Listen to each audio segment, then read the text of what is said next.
Hello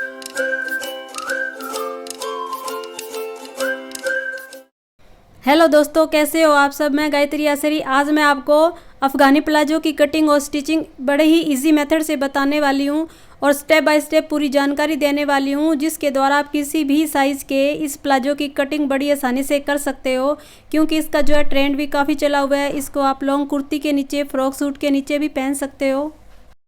तो देखिए, इसको सिलवाने के लिए आपको बाहर जाने की भी ज़रूरत नहीं पड़ेगी, क्योंकि मैं इस वीडियो में पूरी जानकारी के साथ बताने वाली हूँ। इसके लिए आपको वीडियो को पूरा देखना होगा और एंड तक देखना होगा, तभी आपको अच्छी तरह से समझ आएगा और आप अपने आप इसकी कटिंग कर लोगे।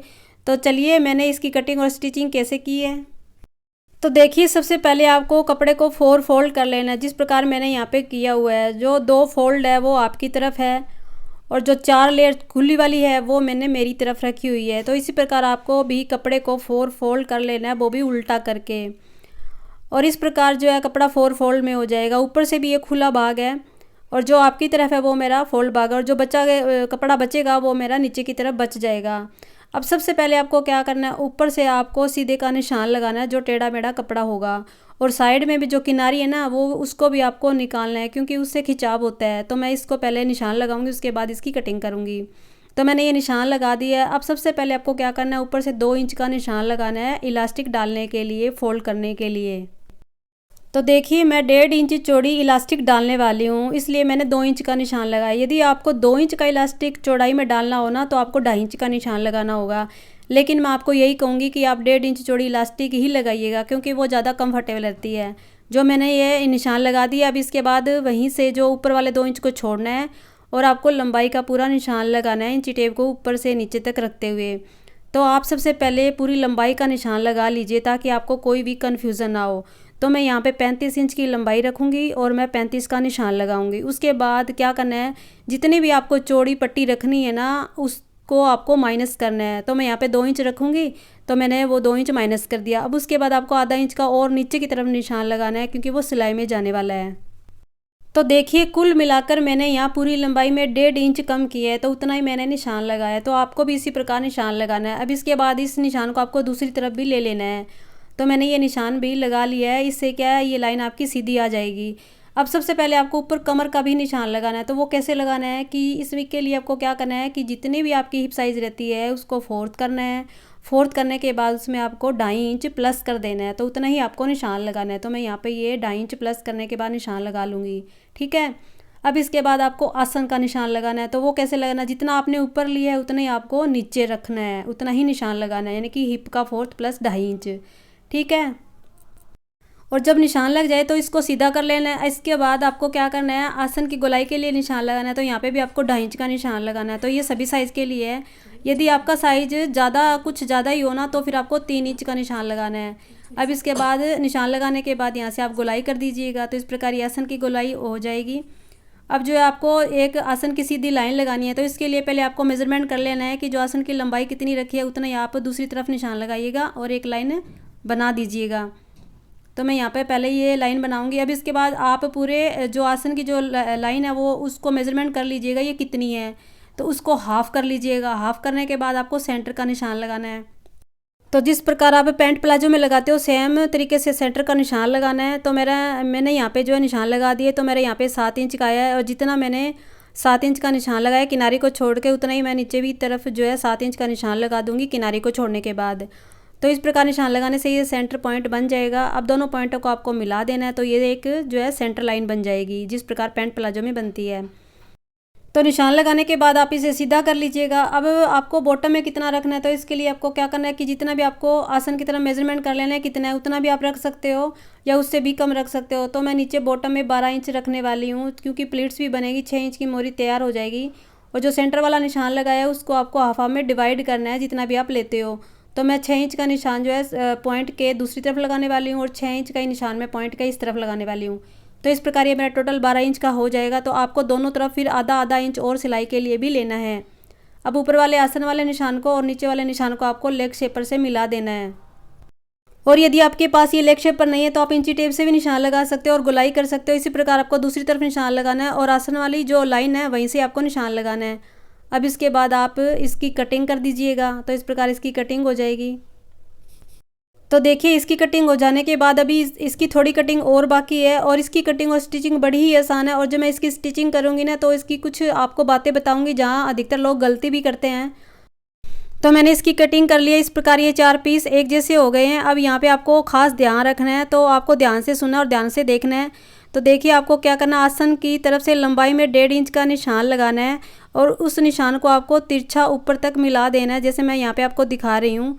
तो इस प्रकार आपको मिला लेना है, और इसमें से आपको 2 पार्ट को लेना है और 2 पार्ट को नहीं लेना है। तो मैं यहाँ पे 2 पार्ट को ही लूँगी, और जिस पे निशान लगे हैं उसको ही लेना है। तो आपको भी इसी प्रकार 2 ही पल्ले की तिरछी कटिंग करनी है, 1.5 इंच की, चारों पल्लों की नहीं करनी है। तो इस प्रकार ये आगे वाला पल्ला होगा, अगर चारों की आप कर दोगे तो आपका ख़राब हो सकता है प्लाजो। अब इसके बाद आपको जो है पॉकेट की कटिंग करनी है। तो यहाँ पे मैंने कपड़े को फोल्ड करके रखा हुआ है जो साइड में बचा हुआ था। तो इसकी लंबाई मैंने 13 इंच रखी है, और चौड़ाई आप 6 या 6.5 इंच रख सकते हो। इस प्रकार एक बॉक्स बना लेना है। बॉक्स बनाने के बाद जो खुला भाग है वहाँ से क्या करना है, आपको 1.5 इंच की गोलाई करनी है। जिस प्रकार आप स्लीव में करते हो उसी प्रकार आपको यहाँ पे भी गोलाई करनी है। तो मैंने गोलाई कर दिया। अब ऊपर से जो मैंने 6.5 इंच का जो लिया था वहाँ पे भी आपको आधा इंच कम करना है कपड़ा। तो मैंने यहाँ पे 6 इंच का निशान लगाया। इस प्रकार आपको तिरछी कटिंग करनी है, यहाँ पे तिरछा निशान लगाना है। तो इसके बाद इसकी कटिंग कर लेंगे। तो देखिए प्लाजो में पॉकेट लगाना भी बहुत ही आसान होता है। तो मैंने इसकी एक कटिंग भी कर ली। अभी इसके बाद सबसे पहले आपको क्या करना है, आसन को स्टिच करना है कि पीछे वाले आसन को पीछे वाले आसन के साथ, आगे वाले आसन को आगे वाले आसन के साथ स्टिच कर लेना है। तो मैं इसकी सिलाई लगाने के बाद आपको दिखा देती हूँ।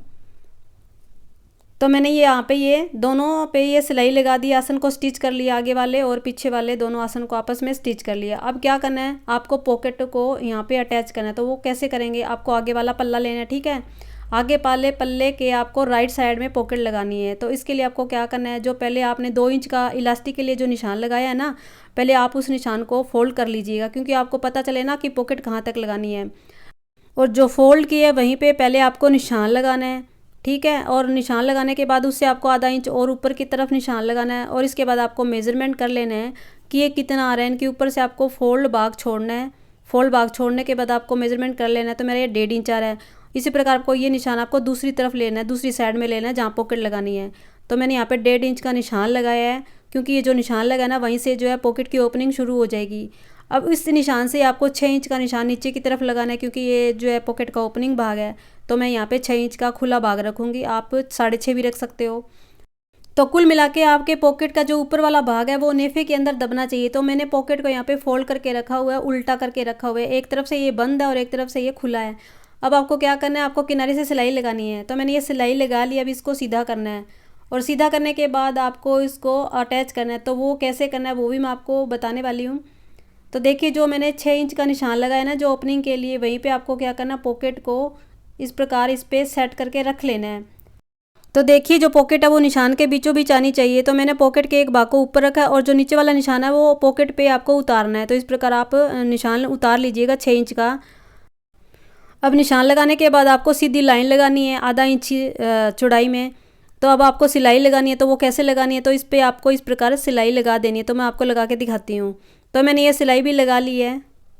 तो सिलाई लगने के बाद कोने से आपको तिरछा कट लगाना है, जिस प्रकार आप गले में लगाते हो ना सेम तरीके से। इससे क्या होगा, ये फिनिशिंग के साथ टर्न हो जाएगी।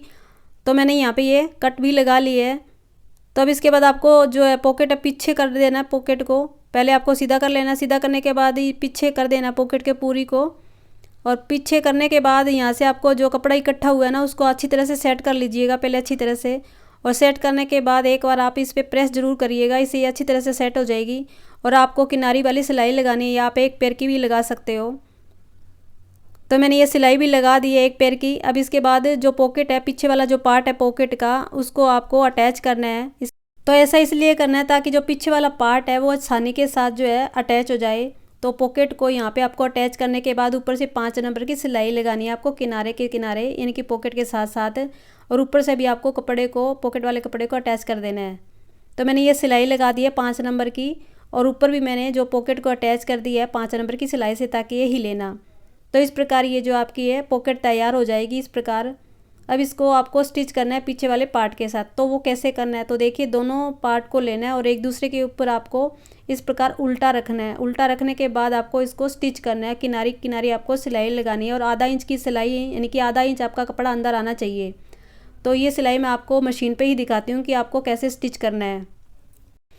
तो देखिए दोनों पार्ट को लेना है और जो मैंने 5 नंबर की पहले सिलाई लगाई थी उसी सिलाई पे आपको पूरी पे सिलाई लगा देनी है। लेकिन यहाँ पे आपको ख़ास बात ये ध्यान रखना है कि जो पॉकेट का अंदर वाला पार्ट है, हिस्सा है, वो सिलाई के अंदर बिल्कुल भी नहीं आना चाहिए। तो सिलाई लगाते टाइम आपको पॉकेट को सही करना है, अंदर की तरफ से बाहर ले लेना है ताकि वो सिलाई के अंदर ना आए और उस पर आपको सिलाई लगा देनी है। तो इसलिए पहले 5 नंबर की सिलाई लगाई जाती है ताकि यहाँ पे सिलाई अच्छी तरह से आ जाए।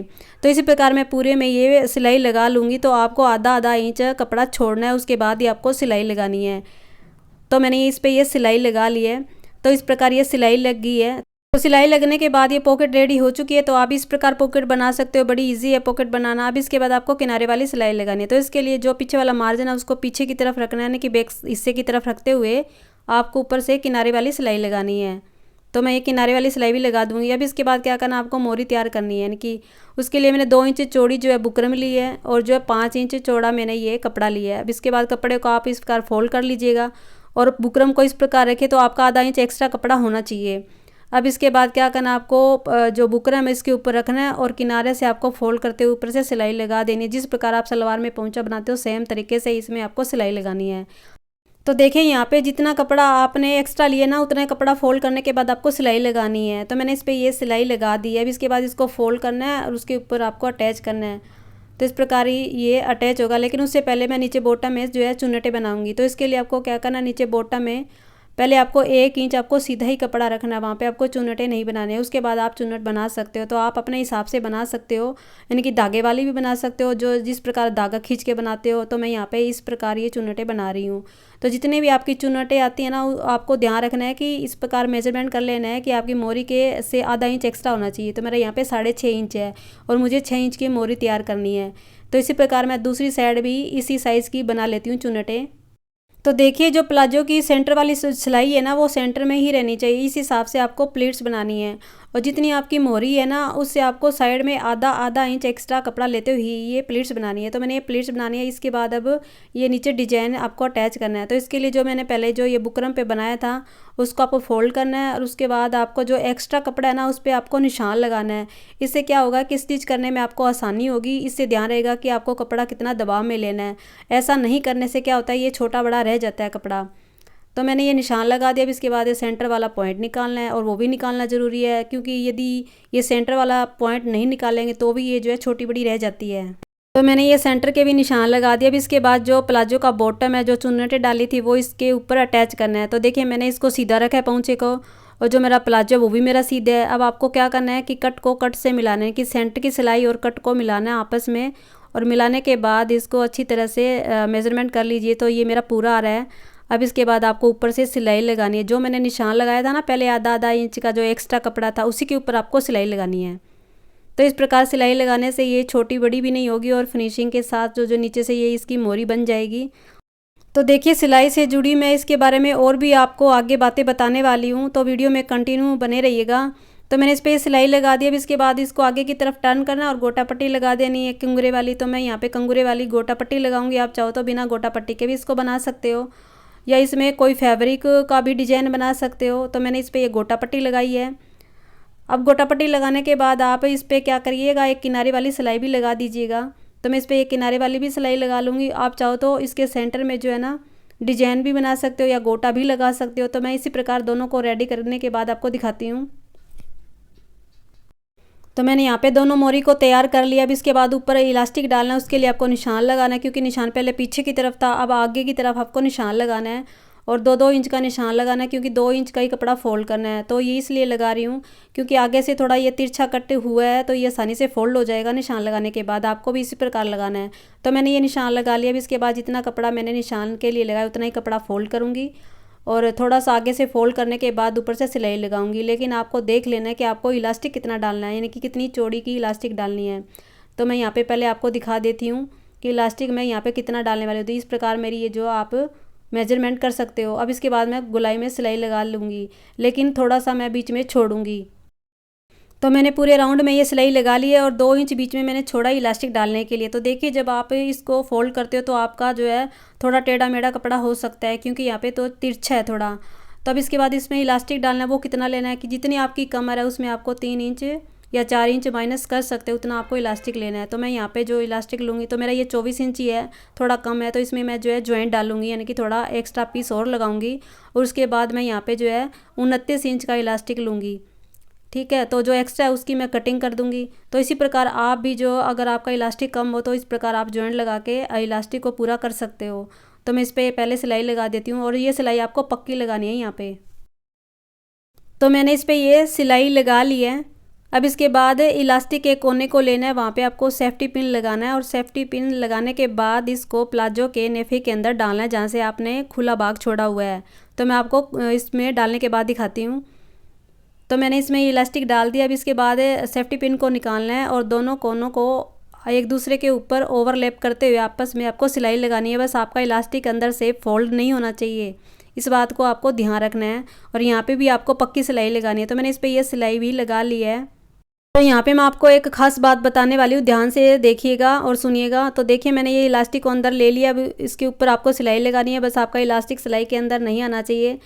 इसके बाद आपको एक बार इसको अच्छी तरह से खींच लेना है। खींचने के बाद ये अच्छी तरह से सेट हो जाएगा। ठीक है, अब यहाँ पे मैं आपको बात बताना चाहती हूँ कि देखिए जब आप ऊपर से राउंड वाली सिलाई लगाओ ना, तो आपको जो बीच वाली सिलाई है ना वो आपस में मिलनी चाहिए इस प्रकार, और साइड में भी आपका जो है इक्वल होना चाहिए कपड़ा। उसके बाद ही आप राउंड में पूरे में सिलाई लगाइएगा, तभी ये सेट रहता है, वरना ये घूम जाता है। तो इस बात का ध्यान आपको रखना ज़रूरी है। कई बार क्या है यहाँ पे कोई ध्यान नहीं रखता है, वो क्या है आगे वाली जो सिलाई है जो आसन की, और पीछे वाली जो सिलाई है वो उसको आपस में नहीं मिलाते हैं, सेंटर से सेंटर को नहीं मिलाते हैं। तो इससे क्या है ये छोटा बड़ा भी हो जाता है और आगे पीछे ये घूम जाता है। तो मैंने इस पर सिलाई लगा दी और फिनिशिंग के साथ ही इलास्टिक लगाया। तो अब इसके बाद आपको गिदरी वाली सिलाई लगानी है, तो वो मैं आपको नहीं दिखाऊंगी क्योंकि इससे वीडियो काफ़ी लंबी हो जाती है। अब सिलाई लगाते टाइम आपको ये ध्यान रखना है कि नीचे से आपको सिलाई को शुरू करना है, और जो बीच वाली आसन वाली सिलाई है वो आपस में आपकी मिलनी चाहिए, तभी आपकी फिनिशिंग आएगी। तो मैं आपको सिलाई लगाने के बाद दिखाती हूँ। तो मैंने इस पर ये गिदरी वाली सिलाई भी लगा ली है। तो आपको मैं सीधा करने के बाद इसका फाइनल लुक दिखाती हूँ कि ये कैसा बना है।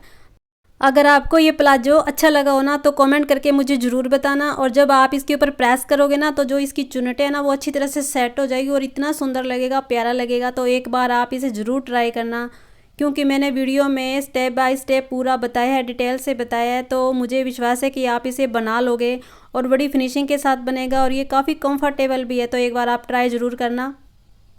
और फिर भी कुछ डाउट आपका रहता हो ना तो आप मुझे कमेंट करके ज़रूर बताना, उसका भी मैं आपको रिप्लाई करूँगी। और यदि आपको इसी प्रकार की सिलाई से जुड़ी वीडियो देखनी है ना तो चैनल को सब्सक्राइब जरूर कर लेना।